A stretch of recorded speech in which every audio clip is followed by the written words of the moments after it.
We've long held the belief that there's nothing up there. We have said for a long time that mountain climbing is just stupid. There is no reason to climb a mountain. You get there, there's nothing there, nothing you can't see from an airplane. Right. And what ends up happening is people die, Sherpas die, people leave their garbage on the mountain, and we're just about at Mount Everest climbing season here in a few weeks, but this takes place on Mount Fuji, where a climber had to be rescued not once, but twice. 27-year... Yeah, go ahead. As you say, I read this story and I just shook my head. Yeah. 27-year-old university student who climbed Mount Fuji outside of its official climbing season was rescued twice in 4 days.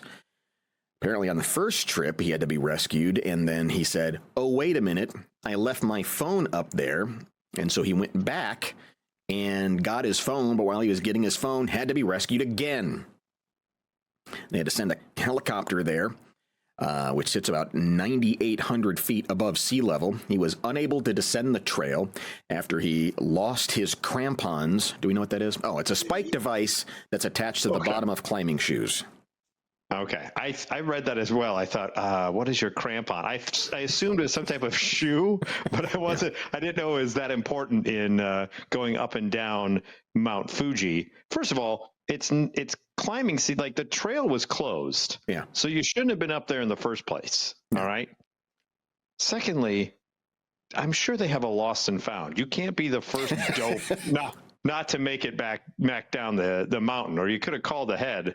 Right. You already screwed it up once. Why do you think you're actually going to be able to make it the second time and find your phone? Right. Or here's an idea. Just go down to the Apple store and get a new phone. I mean, they have a lot of them. You don't have to have that phone.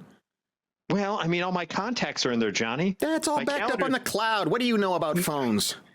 Not a damn thing. No, not much. But yeah, so when you get the second call as the authorities, mm-hmm. don't you go, nope, not this time, bud. That's exactly what you got. Your one free one. You're not getting rescued a second time. Yeah, that's exactly what you do, and that's the right answer. Yeah.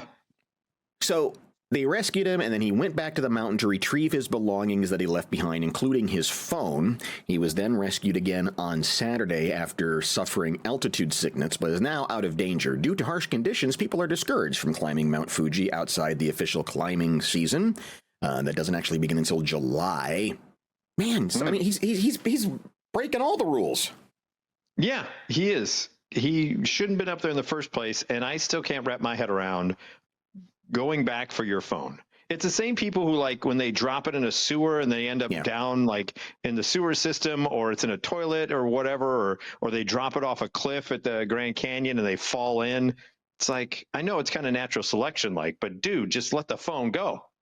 Following the man's rescue, police reiterated its advice against climbing the mountain during off-season. Posts by some ex-users criticized the man for ignoring the safety advice against climbing at that time, saying he should have to pay for both rescue missions.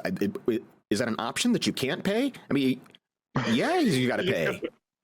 You'd be like, sorry, that's on you, man. I called. You answered. The rescue is on you. Huh? Like, sorry, you didn't have to come up here, but you did. So I'm not on the hook for any of that. So look, it is the official policy of this show that we are firmly against any sort of mountain climbing, spelunking, coal mining. There's nothing down there. No, there isn't. Nothing to see up on a mountain. Deep sea diving. You don't need to. I mean, we've seen it. We've seen pictures. No.